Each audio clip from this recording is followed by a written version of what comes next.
សម្រាប់បងដែលមានកម្រងទិញនេះបងណាបើសិនជាអាចបងអាចអញ្ជើញបងណាព្រោះហាងឆេងមួយថ្ងៃជាមួយថ្ងៃអាចមានការប្រែប្រួលបងណាអញ្ចឹងបងស្រឡាញ់ពេញចិត្តបងអាចអញ្ជើញបានហើយខ្សែដៃដែលបងកំពុងតែបង្ហាញជូនបងនេះຂະຫນាតមួយដំឡឹងបងអាចអញ្ជើញមើលបានមួយដំឡឹងគេនេះគឺថាធំល្អខ្លាំងមែនតែម្ដងមានរំយោលគ្រប់សពបច្ចៈជុំបងណាមានថងលុយមានដុល្លារមានដុំមាសមានកដឹងគ្រប់សពជូនបងសំខាន់បងណាកដឹងគឺញឹកជូនបងតែម្ដងលោជូនបងណាអូយនិ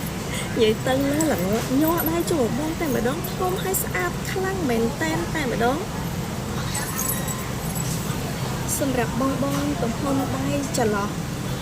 គីឡូ55 60បងអាចអញ្ជើញបានដៃលេខ16កន្លះបងណាធំល្អខ្លាំងបងអាចអញ្ជើញបានបងណាហើយសម្រាប់ចិញ្ចៀនវិញបងណា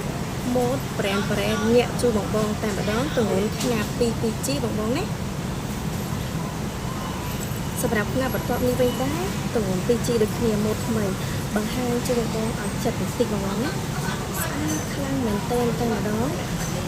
ហើយសម្រាប់កវ៉ាបងណាកវ៉ារំយោលនេះទម្ងន់ຂະຫນាត 3G ខ្សែកខຂະຫນាត 1 ដំឡឹងខ្សែដៃຂະຫນាត 1 ដំឡឹងនិងចិញ្ចៀនទម្ងន់ 2G អត់មានviệcឆោតទេបងណាបងអាចអញ្ជើញមួយណាក៏បានដែរបងស្រឡាញ់កវ៉ាបងអញ្ជើញកវ៉ាបងស្រឡាញ់ខ្សែកបងអញ្ជើញខ្សែកបងស្រឡាញ់ខ្សែដៃអញ្ជើញខ្សែដៃបងណាបច្ចៈជុំមាននៅក្នុងហាងស្រាប់បងស្រឡាញ់ពេញចិត្តបងអាចអញ្ជើញនៅតាមហាងបានក្នុងផ្សារទំនើបស្ទឹងមានជ័យថ្មីតមកជាមួយលក្ខិ Burger អរគុណសម្រាប់បងដែលមានកម្រងទិញនេះបងណាបើសិនជាអាចបងអាចអញ្ជើញបងណាព្រោះហាងឆេងមួយថ្ងៃជាមួយថ្ងៃអាចមានការប្រែប្រួលបងណាអញ្ចឹងបងស្រឡាញ់ពេញចិត្តបងអាចអញ្ជើញបានហើយខ្សែដៃដែលបងកំពុងតែបង្ហាញជូនបងនេះຂະຫນាតមួយដំឡឹងបងអាចអញ្ជើញមើលបានមួយដំឡឹងគេនេះគឺថាធំល្អខ្លាំងមែនតែម្ដងមានរំយោលគ្រប់សពបច្ចៈជុំបងណាមានថងលុយមានដុល្លារមានដុំមាសមានកដឹងគ្រប់សពជូនបងសំខាន់បងណាកដឹងគឺញឹកជូនបងតែម្ដងលោជូនបងណាអូយនិយាយតឹងណាស់ឡើងញ័រដៃជូនបងតែម្ដងធំហើយស្អាតខ្លាំងមែនតែម្ដង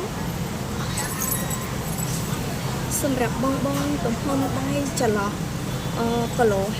55 60បងអាចអញ្ជើញបានដៃលេខ16កន្លះបងណាធំល្អខ្លាំងបងអាចអញ្ជើញបានបងណាហើយសម្រាប់ចិញ្ចៀនវិញបងណា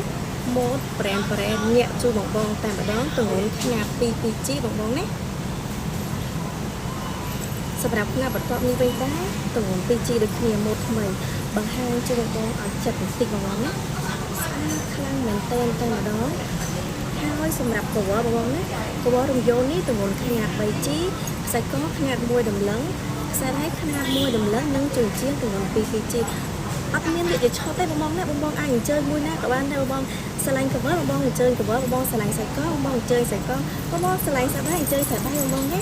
បច្ចៈជុំមាននៅក្នុងហាងស្រាប់បងស្រឡាញ់ពេញចិត្តបងអាចអញ្ជើញនៅតាមហាងបានក្នុងផ្សារទំនើបស្ទឹងមានជ័យថ្មីតមកជាមួយលក្ខិ Burger អរគុណ